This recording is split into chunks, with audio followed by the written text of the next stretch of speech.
selalu bersekutu denganmu, menikmati hadiratmu, biarkan rohmu tinggal dalam hidupku.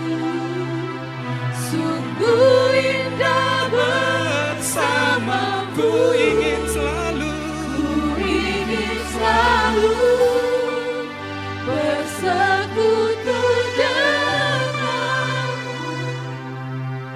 menikmati hadiratmu, biarkan rohmu tinggal dalam hidupku. Sungguh indah bersamamu selamanya. Biarkan musik saja. Ambil waktumu. Dia masih ingin berbicara masing-masing denganmu saat ini. Dia hadir di sini. He wants to talk to you in person.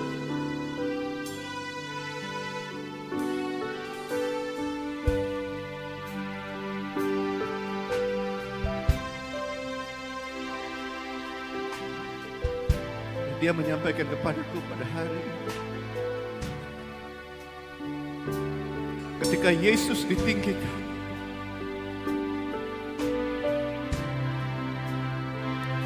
Dia hadir di tengah-tengah umatnya. Dan ketika Dia ditinggikan,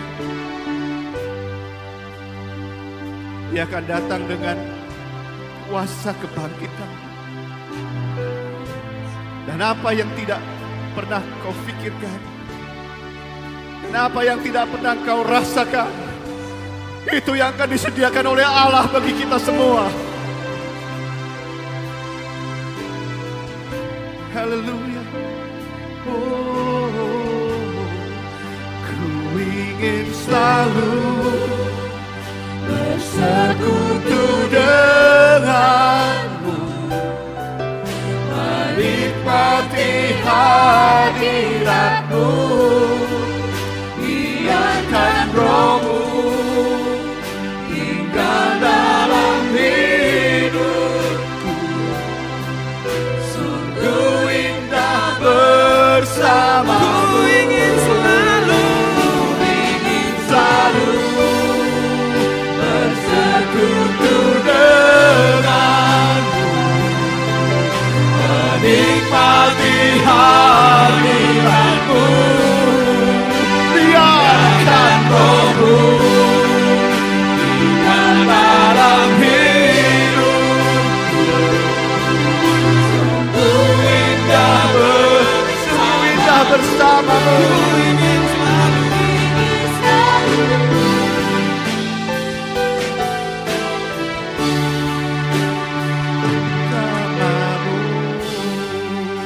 Bapa Surgawi, terima kasih karena Tuhan yang mengizinkan kami menjamah tahta kasih karunia-Mu. Amin. Karena Tuhan, Roh-Mu yang mengizinkan kami untuk masuk lebih dalam lagi. I want to thank you, Holy Spirit. Kami mau bersyukur ya Roh Kudus. Bergeraklah di tengah-tengah kami.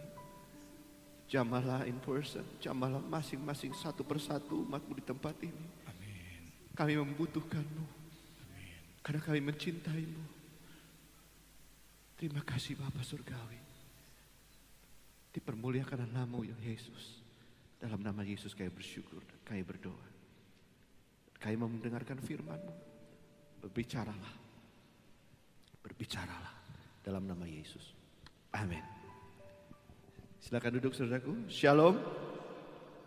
Saya percaya Tuhan bekerja tengah-tengah kita. Amin. Siapa yang merasakan hadiratnya saat ini? Haleluya. Dan Dia akan berbicara secara khusus, seorang demi seorang. Saya percaya ketika Tuhan Yesus dipermuliakan, maka Dia akan membawa banyak jiwa kepada kita, kepada jemaatnya, tentu dengan kuasa kebangkitan yang luar biasa. Saat ini kita buka sama-sama dalam Lukas pasal yang ke-24, ayat yang pertama sampai ayat yang ke-12.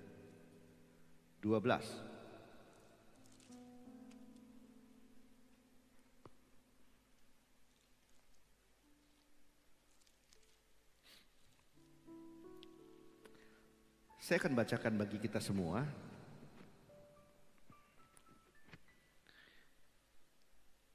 Kebangkitan Yesus.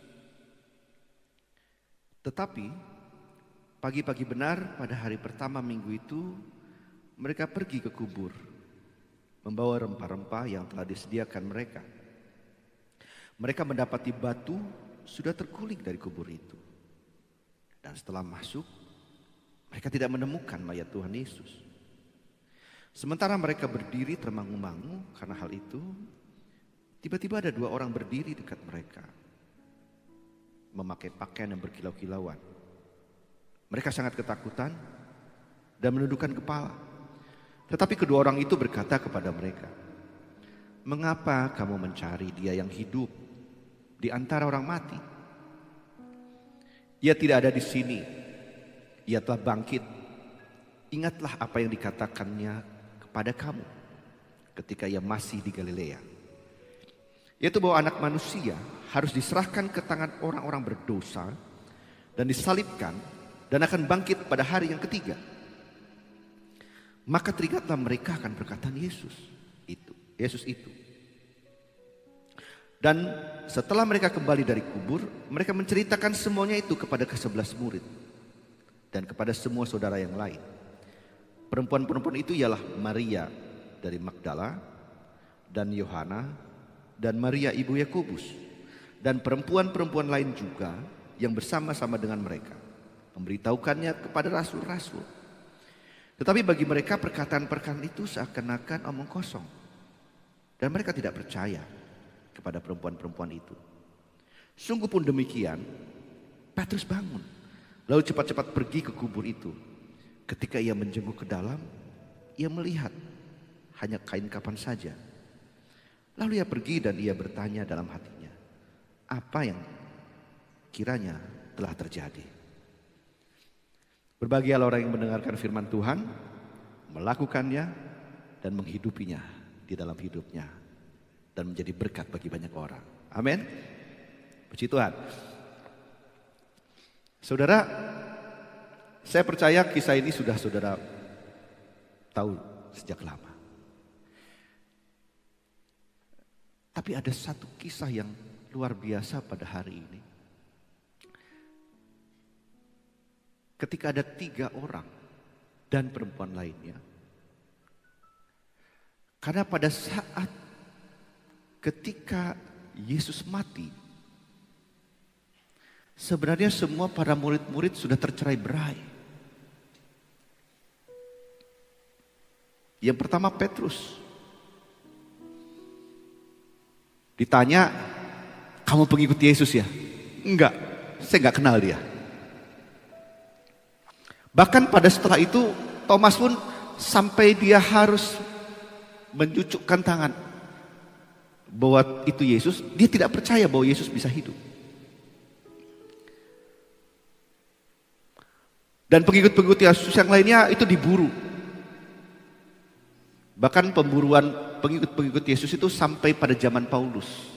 Ketika Paulus meminta kepada Sanhedrin untuk approval, mengejar, menangkapi pengikut-pengikut Yesus. Harapan para murid sebenarnya adalah ketika dia melihat bahwa Yesus adalah Raja orang Israel, ketika dia disiksa, seharusnya melawan. Makanya Petrus waktu itu ketika dia melihat bahwa Yesus mau ditangkap, dia ambil pedang dari seorang pengawal, lalu dia putus telinga seorang pengawal. Tapi Yesus bilang jangan begitu. That's not the way. Bukan itu caranya. Dan setelah dia ditangkap, Yesus ditangkap, semuanya tercerai-berai. Mereka berpikir, ini kenapa ya Tuhan gua kok gak berdaya? Kok Tuhan aku gak berdaya?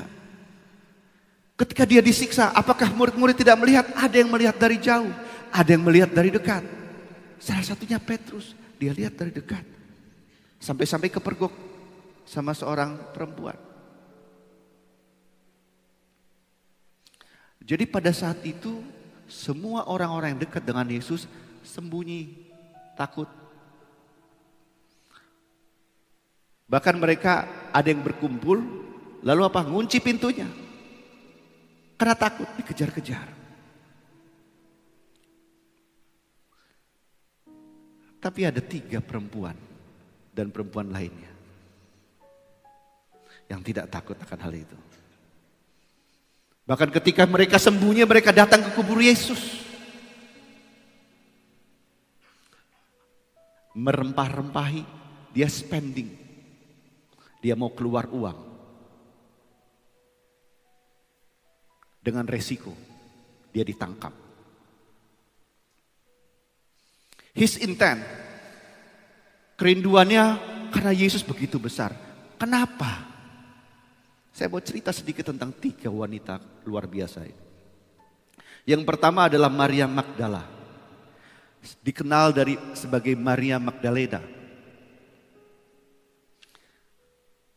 Saya pikir gini, apa ini Magdala? Magdala adalah suatu tempat prostitusi pada saat itu.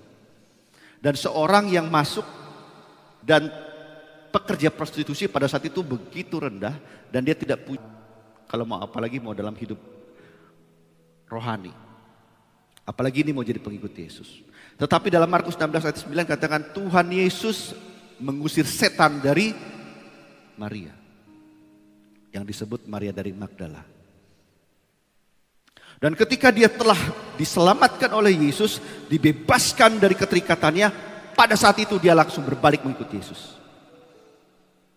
Dan setelah itu dia spending uangnya untuk apa? Untuk bisa mengikuti Yesus. Apa yang dicari selama ini dia akan spending uangnya untuk dia bisa mengikuti Yesus. Mendapat perkenanan. Bahkan ketika orang-orang sudah lari dan tidak punya harapan bahwa karena Yesus sudah mati mereka dengar pada saat itu. Dan mereka lihat pada saat itu. Tapi Maria Magdala dia mau merempah-rempahi Yesus. Yesus yang sudah mati bangkainya, mayatnya dia mau rempah-rempahi. Karena cintanya kepada Yesus.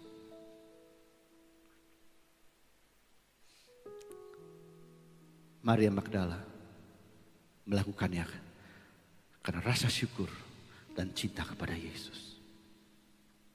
Dia mau spending untuk Yesus. Yang kedua, Yohana. Yohana adalah seorang istri dari seorang suami yang terhormat. Dia melayani di kantor Herodes. Tapi apa yang terjadi? Dia punya anak sakit mau mati. Dan pada saat itu Yesus datang dan menyembuhkan anak itu. Saudara, siapa ibu-ibu di tempat ini? Angkat tangannya. Ibu-ibu yang punya anak. Ya, banyak ya. Kalau ada anakmu sakit dan mau mati. Dan dokter bilang tidak ada harapan. Apa yang akan kau buat? Kau akan bilang, apa saja akan kubuat untuk anakku ini. Betul? Aku janji, bahkan bila perlu, kalau dia sakit ginjalku 1 kasih untuk anakku. Betul? Dan banyak orang yang berjanji, kalau anakku ini sembuh, aku akan melayani Tuhan. Aku akan berikan hartaku untuk Tuhan. Because he love his son, karena dia mengasihi anaknya.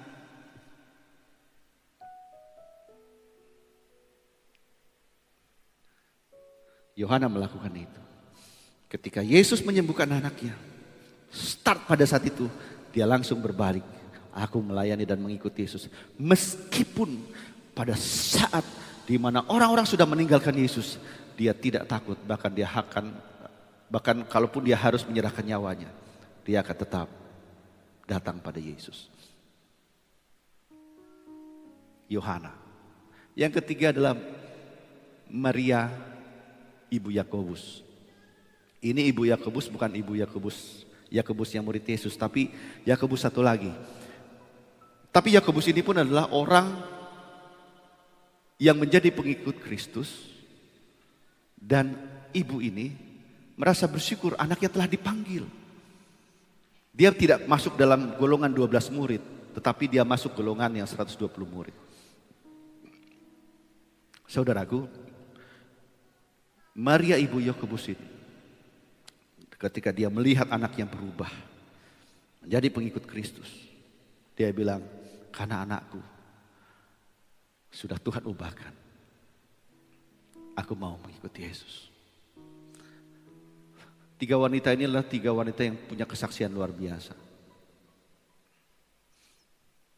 Dahsyat. Dan mereka tidak malu mengakui, baik itu adalah Maria Magdalena, yang orang tahu bahwa dia adalah orang yang dari tempat prostitusi. Tapi saat ini dia melayani Tuhan. Dia tidak malu mengakui itu, karena itu dicatat dalam Alkitab. Dia tidak ganti nama. Jadi Maria Mercedes misalnya. Enggak. Karena Maria Mercedes orang Spanyol katanya. Ya.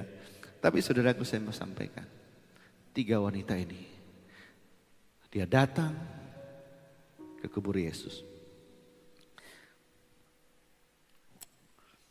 Tapi satu pertanyaan, apakah mungkinkah seorang atau orang yang punya niat yang baik itu datang ke tempat yang salah? Mungkin gak? Itu pertanyaan.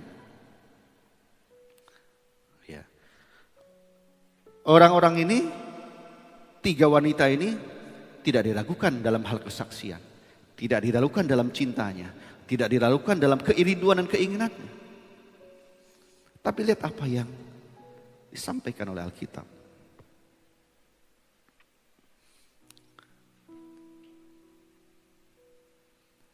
Malaikat bilang begini, mengapa kamu mencari dia yang hidup di antara orang mati?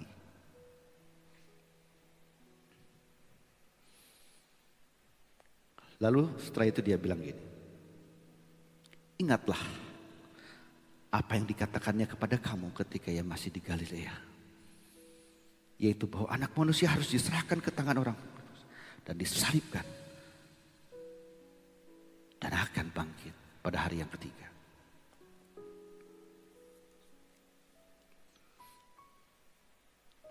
Saudaraku, dia tidak mencari siapa yang salah di sini.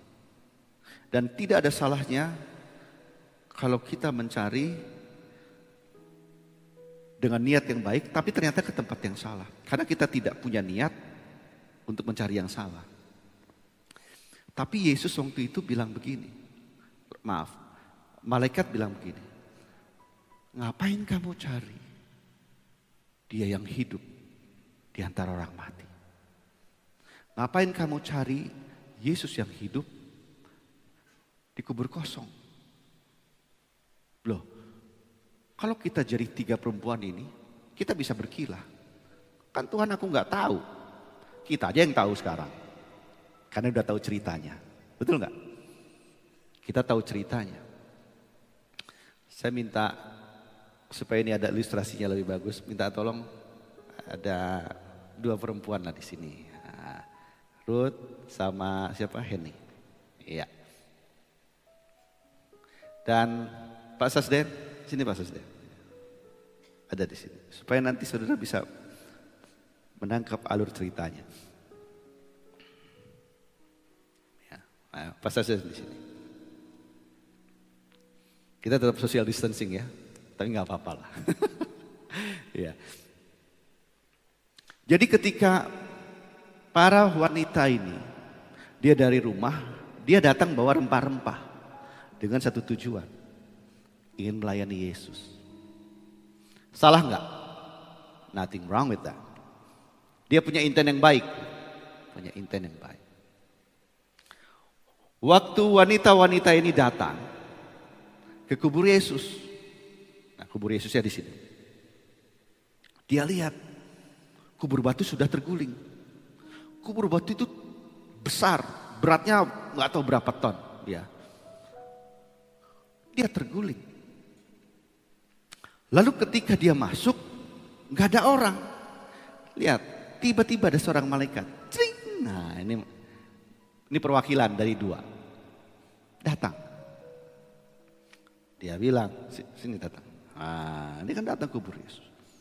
Nah, duduk situ, stop. Dia bilang begini, ngapain kamu ke situ? Saya berpikir gini kadang-kadang, kalau saya jadi wanita ini malaikat atau enggak sih? Kan gue udah tahu, gue tuh punya maksud yang baik tahu. Betul gak? Aku nih bawa rempah-rempah untuk Yesus. Dia bilang gini, ngapain kamu cari yang hidup di antara yang mati? Kan gitu. Dua perempuan ini dalam bahasa Inggrisnya perplexed diri. Jadi dia terlalu mau. Loh, kok gitu jawabannya? Karena aku punya maksud yang benar. Iya. Terus dia bilang lagi, tidakkah kamu ingat perkataannya waktu dia di Galilea? Terus dia mulai ingat-ingat, apalah perkataan. Karena saya yakin obrolan ini bukan obrolan 1 detik. Langsung reret gitu ketika kita baca. Ini adalah obrolan yang begitu panjang. Coba ingat-ingat apa yang pernah Yesus katakan di Galilea. Mungkin dia ingat apa lah ya. Oh waktu itu ini kali ya. Apa nih? Mungkin dia ngomong apa. Ya, lupa gua katanya. Coba ingat lagi. Oh kesembuhan. Bukan. Nih ya, aku mau ingetin. Bahwa Yesus harus diserahkan sama orang berdosa. Dia disalibkan. Mati. Tapi dibangkitkan pada hari yang ketiga. Katakan amin. Ada stressing pada yang terakhir ini. Bahwa dia telah bangkit. Mungkin awalnya perempuan ini bilang, ya kenapa enggak tadi pas lagi kita mau datang aja ngomong. Kan lu bisa datang. Namanya juga dia tiba-tiba celing di sini. Bisa enggak dia tiba celing pada saat mau pergi ke tempat kubur batu? Bisa. Tapi itu pikiran kita. Pikiran manusia kan maunya gampang aja. Kalau bisa gak ada proses jadi aja kan gitu. Betul? Kenapa peristiwa ini harus terjadi? Alkitab mau sampaikan. Saat itu memang masih ada malaikat yang tiba untuk mengingatkan perkataan Yesus. Tapi ada saatnya. Ada saatnya ketika itu malaikat tidak datang lagi, tapi ada satu penolong yang lain yang akan mengingatkan perkataan Yesus. Yaitu Roh Kudus. Katakan amin. Roh Kudus akan datang dan mengingatkan setiap perkataan-perkataan Yesus. Dan membawa kita ke dalam seluruh kebenaran. Lalu dia bilang, oh iya. Nah, kalau bahasa ini ya, ingatlah mereka akan perkataan Yesus itu. Baru dia sadar, iya ya, ada perkataan Yesus itu. Lalu dia pulang. Pulang. Tapi jangan ke kursi dulu. Nah, stop. Lalu dia pulang. Dia sampaikan tuh sama orang-orang yang ada di rumah. Apa yang dia sampaikan? Yesus sudah hidup. Yesus sudah bangkit. Apa yang dibilang orang-orang di rumahnya? Para murid-murid itu. Percaya? Tidak. Apa yang mereka alami? Tidak percaya. Gak ke kubur juga. Hanya satu orang yang kubur. Siapa? Petrus. Petrus datang ke kubur.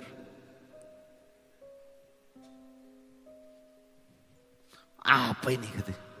Ini sudah pergi. Nah, sudah pergi sana. Karena dia gak ketemu malaikat. Betul gak? Tunggu sih. Dia bilang gini. Oh, hanya kain kapan? Terus dia pulang.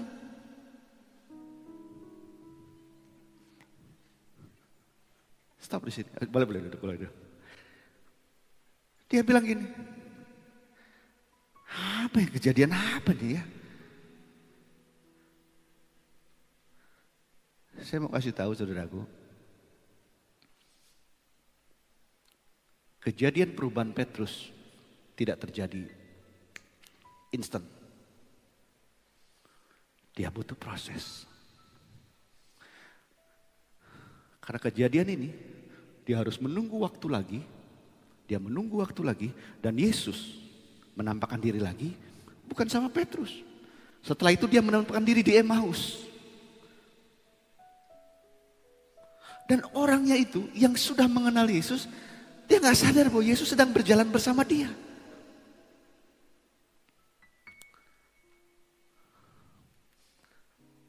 Itu membuktikan tanpa Roh Kudus tidak bisa orang bisa mengenal kuasa kebangkitan Yesus. Katakan amin. Mereka orang dekat dengan Yesus. Tetapi ketika Yesus sudah mati, mereka gak bisa mengenali kuasa Yesus, bahkan kuasa kebangkitan Yesus itu sendiri. Bukankah Yesus telah bangkit pada saat itu di Emmaus? Betul? Mereka hanya merasakan ada bergelora saja. Tapi mereka tidak merasakan kuasa kebangkitannya. Karena Roh Kudus belum dicurahkan.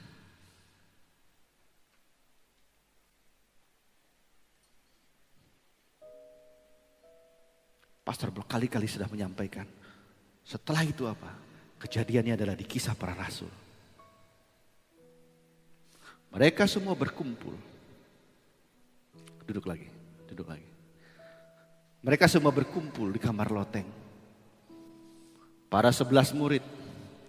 Petrus juga kumpul. Para wanita-wanita itu kumpul di kamar loteng. Dan ketika mereka berkumpul, turunlah Roh Kudus. Setelah itu, apa yang terjadi? Petrus bangkit.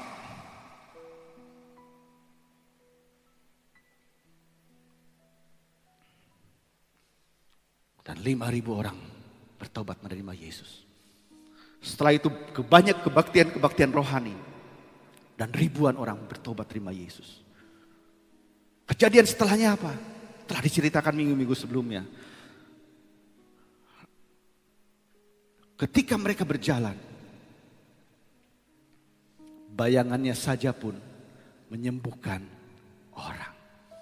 Amin. That's the difference.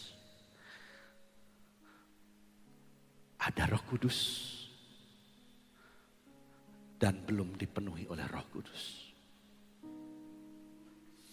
The same person, orang yang sama. Tapi beda hasilnya. Dan ada satu kata kunci di sini saya mau sampaikan. Ia telah bangkit. Ada kuasa kebangkitan yang ingin Tuhan sampaikan. Dia bisa menghidupkan yang mati. Makanya jangan cari sesuatu yang hidup di antara orang mati. Saya waktu itu bertanya, Tuhan, ini apa maksudnya? Salah satunya begini. Problem kita adalah kita selalu ke tempat yang kita pikir Tuhan ada di situ sebelumnya. Karena kemarin kita lihat dia ada di situ. Itu yang dialami oleh para murid-muridnya. Lalu selanjutnya kegagalan yang telah berlalu yang kita pernah alami. Saudaraku, ini adalah perkara-perkara yang sebenarnya sering kita alami dalam kehidupan kita. Iya. Coba ketika kita punya masalah. Yang sering kita alami apa? Yang sering kita lakukan apa? Yang pertama adalah menyesal. Yang kedua adalah ngelamun. Yang ketiga apa? Mencoba mengutak-ngutik, ini kenapa ya masalah gua ya? Dia melihat kepada masalahnya. Saudara, sekarang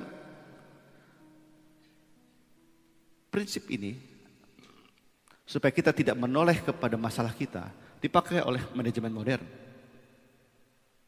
Dia bilang bahasanya out of the box. Keluar dari kotakmu katanya. Sebenarnya itu maksudnya. Mereka belajar dari Alkitab. Bahwa apa? Bahwa ada satu prinsip. Kalau kamu hanya pada saat punya masalah, kamu berada di situ saja, kamu tidak akan mendapatkan solusinya. Malaikat ini sudah menyampaikan hal itu. Kalau kau mau cari Yesus yang hidup, dia tidak ada di dalam masalahmu. Kau harus keluar dari masalahmu. Kau datang kepada dia. Libatkanlah Roh Kudus dalam kehidupanmu.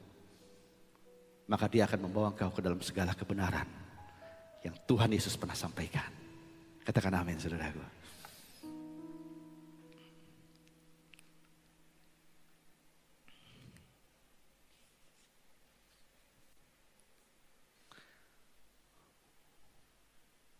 Pada saat Yesus disalibkan,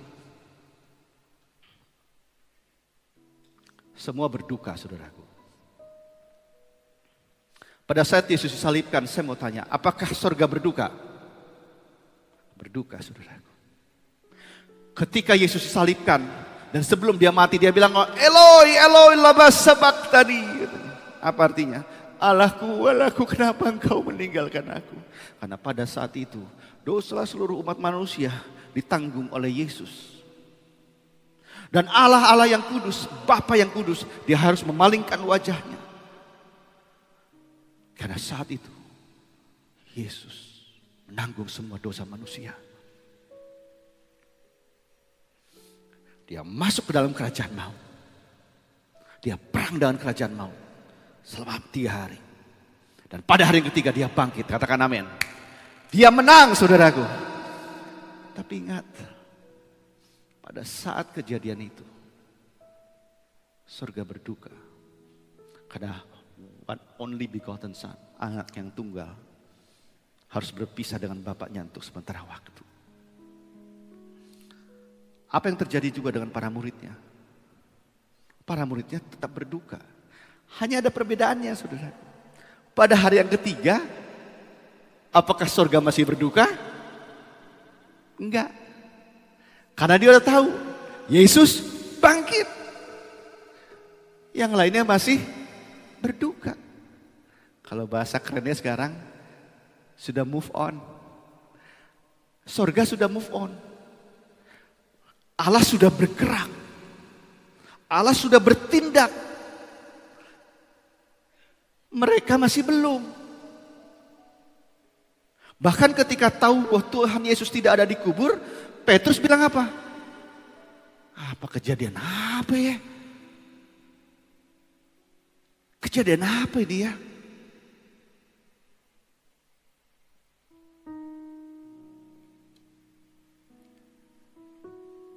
Saya mau ingin sampaikan bahwa apa? Kalau Allah sudah move on, kalau Allah sudah bergerak, sesuatu pasti terjadi. Kalau Allah sudah bertindak, sesuatu pasti terjadi. Amin. Dan dalam kisah ini, ketika Allah bergerak, dia ingin mengajak murid-muridnya ikut sama-sama bergerak bersama-sama dengan dia.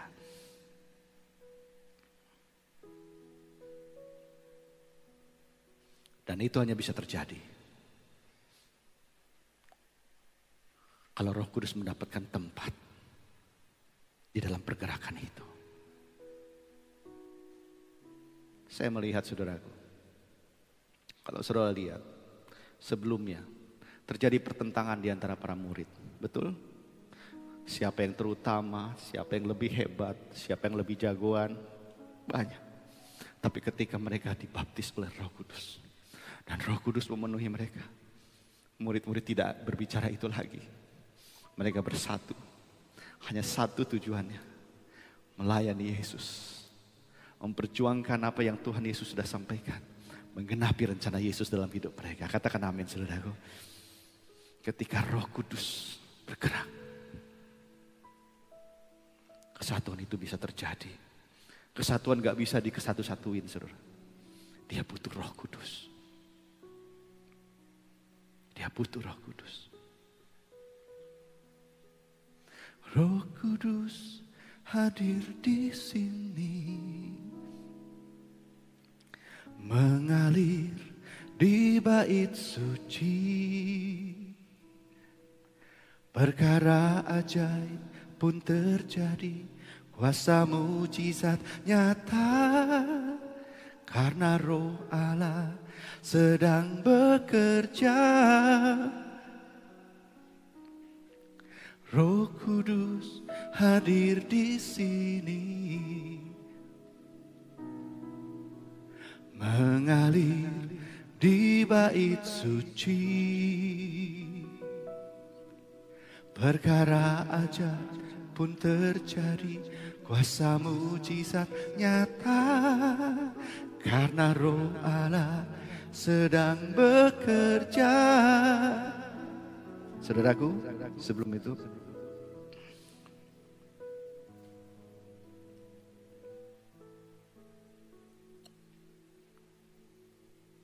kalau Tuhan izinkan 3 wanita itu mengalami peristiwa pertanyaan sorga, dia bilang apa? Ngapain kamu cari yang hidup di antara orang mati? Jangan pernah merasa, kalau orang Batak bilang, tata hati. Bersyukurlah kalau Tuhan membukakan sesuatu yang kekurang dalam hidup kita. Karena sebenarnya ada yang belum selesai dengan hidupmu. Ada urusan Tuhan yang belum selesai di dalam hidupmu dan saya. There is an unfinished business of God with you. Ada sesuatu yang belum selesai. Para murid-muridnya sudah bersama-sama dengan Yesus.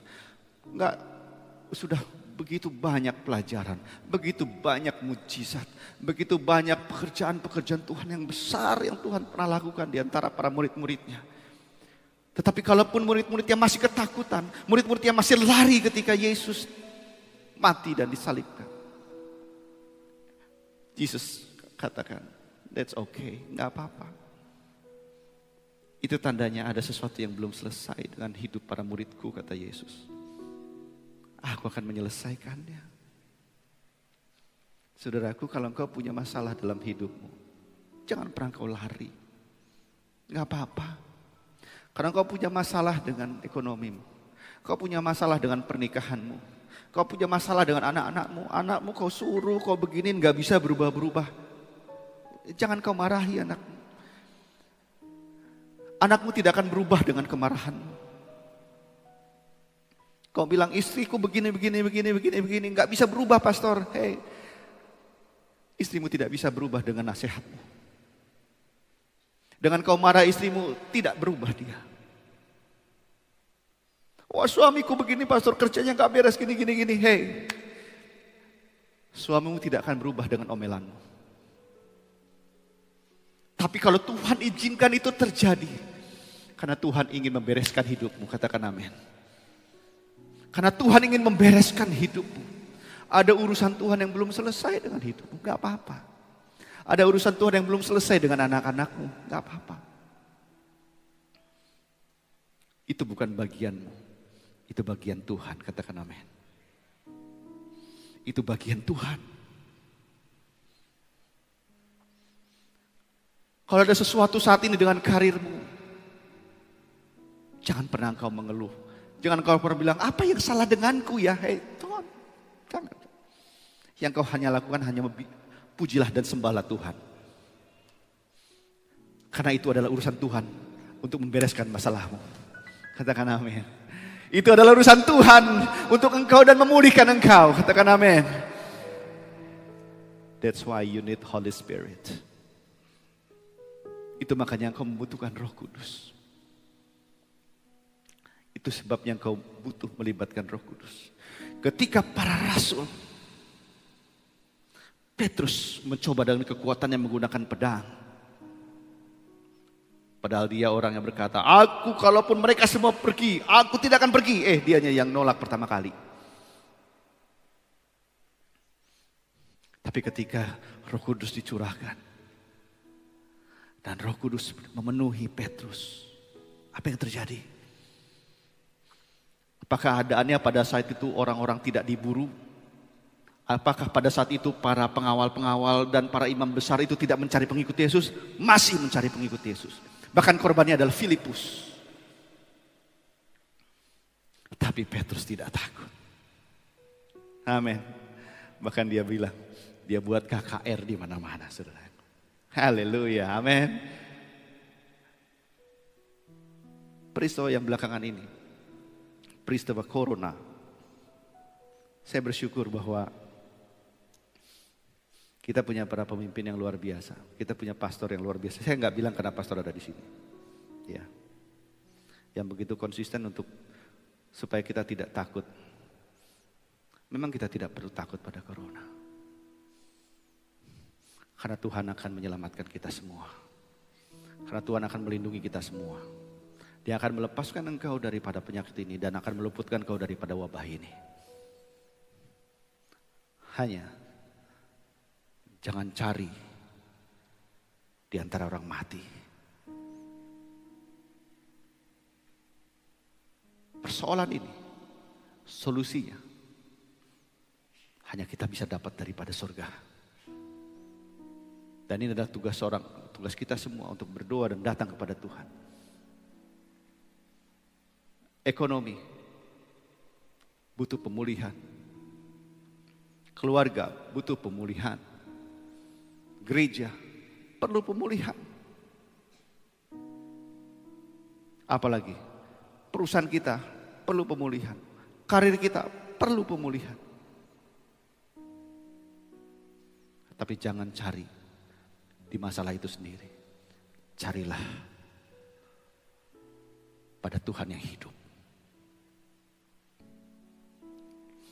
Jangan dengan memikirkan masalah itu terus. Kalau kau punya perusahaan, jangan kau malahi karyawanmu. Kamu kenapa gini, enggak akan bisa merubah. Yang bisa merubah hanyalah Tuhan Yesus. Ketika kau datang kepada Tuhan, Dia akan buka jalan. Amin.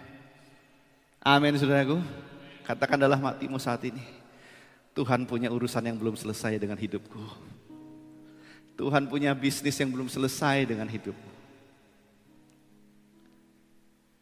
The only thing, berserahlah pada Dia. Berserahlah pada Dia. Yuk, mari sama-sama. Kita banyak nyembah Tuhan yuk pada hari ini. Karena aku yakin Dia hadir di sini. Saudaraku, kalau engkau ada sesuatu yang ingin kau sampaikan pada Tuhan, this is the best time. Ini adalah saat yang tepat. Kau sampaikan apa yang ada dalam hatimu.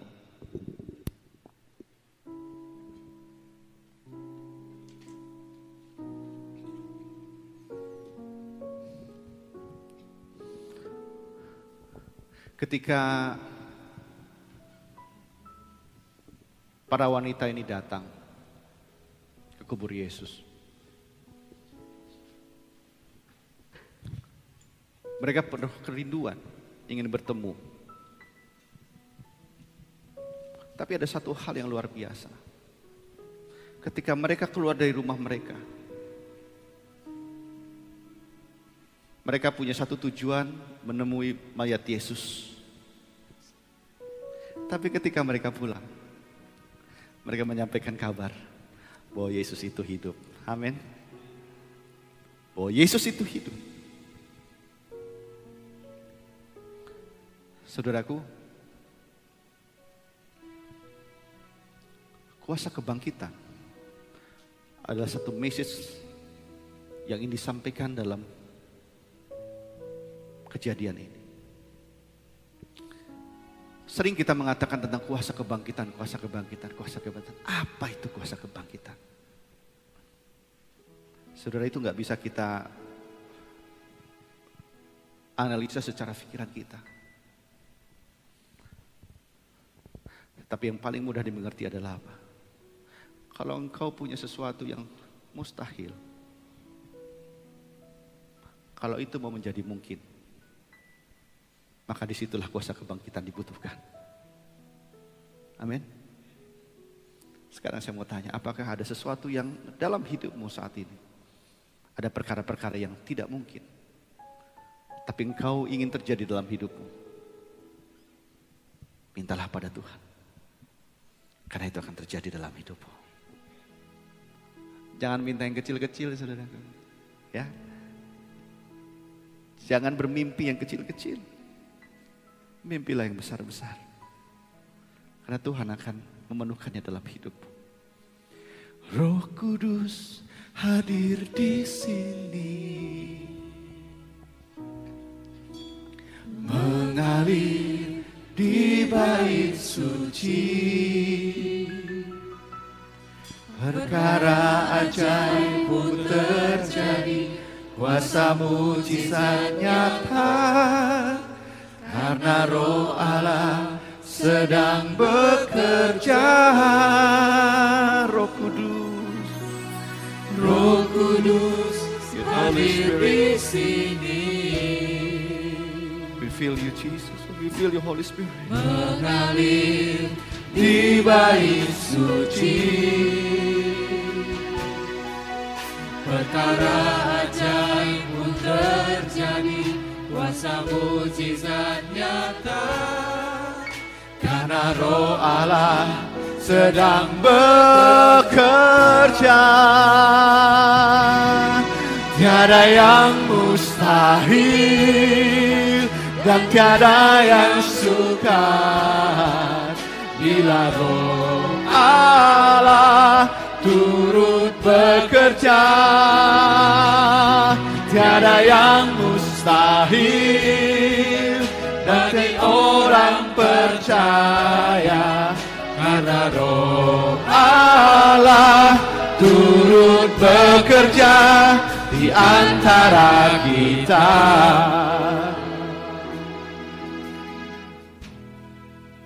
Ketika Yesus dibangkitkan, itu menggenapi apa yang dikatakan dalam kitab Kejadian. Aku akan mengadakan permusuhan antara keturunan perempuan ini dengan engkau, kata Bapa Surgawi kepada ular itu. Yesus yang menjadi keturunan perempuan itu akan meremukkan kepala ular itu dengan cara bangkit pada hari yang ketiga. Dia melawan kerajaan maut dan dia menang. Saudaraku, kalau maut saja Tuhan bisa kalahkan. Sesuatu yang sulit. Para murid berpikir, ketika Yesus disiksa, itu adalah perkara yang sulit.